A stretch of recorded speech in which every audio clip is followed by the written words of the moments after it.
അൽഹംദുലില്ലാഹി റബ്ബിൽ ആലമീൻ വൽ ആഖിബത്തു ലിൽ മുത്തഖീൻ വലാ ഉദ്വാന ഇല്ലാ അലൽ ളാലിമീൻ. അല്ലാഹു സുബ്ഹാനഹു വ തആല അഷ്റഫുൽ ഖൽഖ് റസൂലുള്ളാഹി സ്വല്ലല്ലാഹു അലൈഹി വസല്ലമയുടെ സീറ മുഴുവനായി പഠിക്കുവാനുള്ള തൗഫീഖ് നമുക്ക് പ്രദാനം ചെയ്യുമാറാകട്ടെ. ഇന്ന് മനസ്സിലാക്കാൻ ഉദ്ദേശിക്കുന്നത് ഉസ്റത്തുൻ നബി സ്വല്ലല്ലാഹു അലൈഹി വസല്ലം, നബി സല്ലല്ലാഹു അലൈഹി വസല്ലമയുടെ കുടുംബത്തെക്കുറിച്ചാണ്.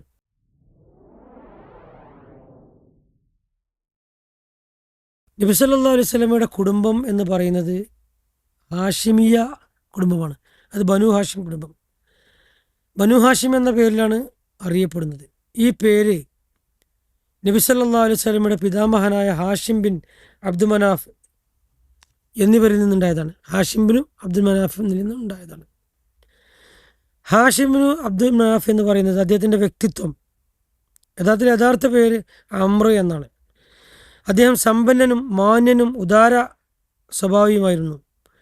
ഖുറൈശികളിൽ വളരെ വലിയ ബഹുമാനവും നേതൃസ്ഥാനവും അദ്ദേഹം നേടിയിരുന്നു.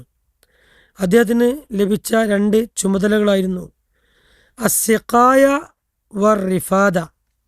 സിഖായ എന്ന് പറഞ്ഞാൽ ഹജ്ജ് തീർത്ഥാടകർക്ക് കുടിവെള്ളം ഒരുക്കുക എന്നുള്ളതാണ്. ആ ജോലിയായിരുന്നു അദ്ദേഹത്തിനുണ്ടായിരുന്നത്. റിഫാദ എന്ന് പറഞ്ഞാൽ ഹജ്ജ് തീർത്ഥാടകർക്ക് ഭക്ഷണം നൽകുക എന്നുള്ളതാണ്. ഹാഷിം എന്ന പേര് തന്നെ ലഭിക്കാൻ കാരണം ഹജ്ജ് തീർത്ഥാടകർക്ക് ഭക്ഷണം ഒരുക്കാൻ അപ്പം പൊടിച്ച് ഇറച്ചിക്കറിയിൽ കലർത്തി അദ്ദേഹം വിതരണം ചെയ്തിരുന്നു. അതുകൊണ്ടാണ് ആ പേര് ഹഷമ, പൊടിക്കുക എന്ന അർത്ഥത്തിൽ നിന്നാണ് ഹാഷിം എന്ന പേര് ലഭിച്ചത് എന്നാണ് ചരിത്രത്തിൽ കാണാൻ സാധിക്കുന്നത്. അദ്ദേഹം ആരംഭിച്ച മഹത്തായ ഒട്ടനവധി സേവനങ്ങൾ നമുക്ക് കാണാൻ സാധിക്കും. ഖുറൈശികളായ ആളുകൾക്ക് ശീതകാലത്തും അതുപോലെ തന്നെ വേനൽക്കാലത്തുമൊക്കെ വ്യാപാര യാത്രകൾ അദ്ദേഹം സംഘടിപ്പിച്ചു. വിശുദ്ധ ഖുർആനിൽ റിഹ്ലത ശിതാഇ വസ്സൈഫ്, ആ 2 സമയത്തുള്ള യാത്രകൾ അദ്ദേഹം ക്രമീകരിച്ചു.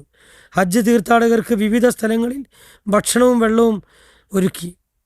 അപ്പം, ഇറച്ചി, നെയ്യ്, ഈത്തപ്പഴം, അതുപോലെ തന്നെ അസ്സവീഖ്, പൊടിച്ച ഒരു തരം ധാന്യഭക്ഷണത്തിനാണ് അസ്സവീഖ് എന്ന് പറയാം.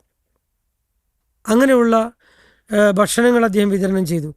അദ്ദേഹത്തെക്കുറിച്ചുള്ള പ്രശസ്തമായ കവിതയുണ്ട്. അമ്രുല്ലദീ ഹശമ സരീദ ലി ഖൗമിഹി എന്ന് തുടങ്ങുന്ന കവിത അദ്ദേഹത്തെ പ്രശംസിച്ചുകൊണ്ട് ആ കാലഘട്ടത്തിലെ ആളുകൾ പാടിയിരുന്നു. അപ്പോൾ ജനങ്ങളെ ഭക്ഷിപ്പിക്കുകയും ക്ഷാമകാലത്ത് ആളുകളെ സഹായിക്കുകയും ചെയ്ത മഹാനാണ് എന്ന നിലയിൽ ആളുകൾ അദ്ദേഹത്തെ പ്രശംസിക്കുകയും കവിതകൾ ചൊല്ലുകയും ആ കവിതകൾ ചൊല്ലിക്കൊണ്ട് അദ്ദേഹത്തെ പ്രശംസിക്കുകയും ചെയ്യുകയുണ്ടായിരുന്നു. അതുപോലെ അദ്ദേഹം വിവാഹം ചെയ്തത് മദീനയിലെ ബനു നജ്ജാറിൽപ്പെട്ട സൽമ ബിൻത് അമ്ര എന്നിവരെയാണ് അദ്ദേഹം വിവാഹം ചെയ്തത്. വിവാഹശേഷം വീണ്ടും ഷാമിലേക്ക് അദ്ദേഹം വ്യാപാര യാത്ര പോയി. അങ്ങനെ അവിടെ വെച്ച് അദ്ദേഹം ഷാമിലേക്കുള്ള യാത്രയിൽ ഗസയിൽ വെച്ചാണ് മരിച്ചത്. ഗസ എന്ന് പറയുന്നത് ഫലസ്തീൻ പ്രദേശമാണ്. അവിടെ വെച്ചാണ് അദ്ദേഹം ഹാഷിം മരണപ്പെട്ടത്. ആ സമയത്ത് ഭാര്യ സൽമ ഗർഭിണിയായിരുന്നു.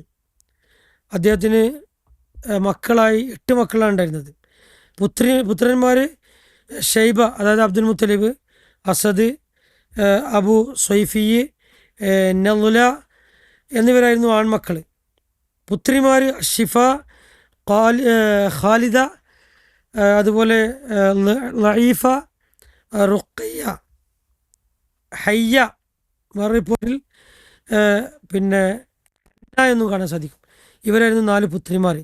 ഇതിൽ അബ്ദുൽ മുത്തലിബ് എന്ന് പറയുന്നത് ആരാണെന്ന് നമുക്ക് നോക്കാം. ഹാഷിമിൻ്റെ വസിയത്തുണ്ടായിരുന്നു.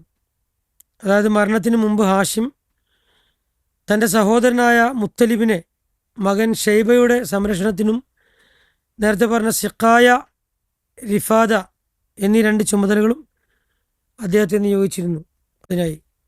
അതുപോലെ ഷൈബയെ മക്കയിലേക്ക് കൊണ്ടുവന്ന സംഭവം പറയുന്നുണ്ട്. മുത്തലിബ് മദീനയിൽ നിന്ന് ഷൈബയെ മക്കയിലേക്ക് കൊണ്ടുവന്നു. ആളുകൾ അദ്ദേഹത്തെ കണ്ടപ്പോൾ ഇത് മുത്തലിബിൻ്റെ അടിമയാണ് എന്നാണ് കരുതിയത്. അതിനുശേഷം അദ്ദേഹം അബ്ദുൽ മുത്തലിബ് എന്ന പേരിൽ പ്രസിദ്ധനാകുകയാണ് ചെയ്തത്.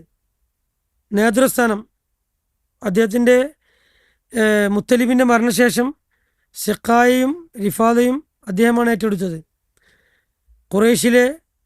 ഖുറൈശികളിലെ ഏറ്റവും ബഹുമാന്യനായ നേതാവായി അദ്ദേഹം മാറി.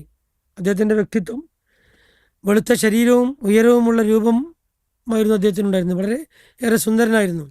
ഉദാരത, ധൈര്യം, മാന്യത എന്നിവയിൽ അതുല്യനായിരുന്നു. തൻ്റെ കാലത്തെ ഏറ്റവും ആദരണീയനായ ഖുറൈശ് നേതാവായിരുന്നു അദ്ദേഹം. ഒരുപാട് വിശേഷണങ്ങൾ അദ്ദേഹത്തിനുണ്ട്. അൽ ഫയ്യാദ്, ധാരാളമായി ദാനം ചെയ്യുന്നവൻ. അതുപോലെ അദ്ദേഹത്തിന് മുത്ഇമു തൊയ്രിസ്സമാ, അതായത് പക്ഷികൾക്കും മൃഗങ്ങൾക്ക് വരെ അദ്ദേഹം ഭക്ഷണം നൽകുന്നവനായിരുന്നു എന്നും അദ്ദേഹത്തെക്കുറിച്ച് പറയുന്നുണ്ട്. അദ്ദേഹത്തിൻ്റെ പ്രശസ്തി എങ്ങും വ്യാപിച്ചിരുന്നു. ഖുറൈശിൽ മാത്രമല്ല, അറേബ്യ മുഴുവൻ അദ്ദേഹത്തിന് വലിയ ബഹുമാനമാണ് ഉണ്ടായിരുന്നത്. യമനിലെ രാജാക്കന്മാർ പോലും അദ്ദേഹത്തെ ആദരിച്ചിരുന്നു. പ്രധാന ദേശീയ കാര്യങ്ങളിൽ ഖുറൈശിൻ്റെ പ്രതിനിധിയായി തന്നെ അദ്ദേഹത്തെ നിയോഗിക്കാറുണ്ടായിരുന്നു. ഇങ്ങനെ ഒട്ടനവധി കാര്യങ്ങൾ അദ്ദേഹം ചെയ്തതായും അദ്ദേഹത്തിൻ്റെ പ്രശസ്തി വ്യാപിച്ചതായും ഒക്കെ നമുക്ക് ചരിത്രത്തിൽ കാണാൻ സാധിക്കും. ഇൻഷാ അല്ലാഹ് ഇതിൻ്റെ 8ാമത്തെ ഭാഗം അടുത്ത ക്ലാസ്സിൽ നമുക്ക് മനസ്സിലാക്കാം. സർവശക്തനായ അള്ളാഹു നമുക്ക് തൗഫീഖ് നൽകുമാറാകട്ടെ. ജസാക്കുമുല്ലാഹു ഖൈറ.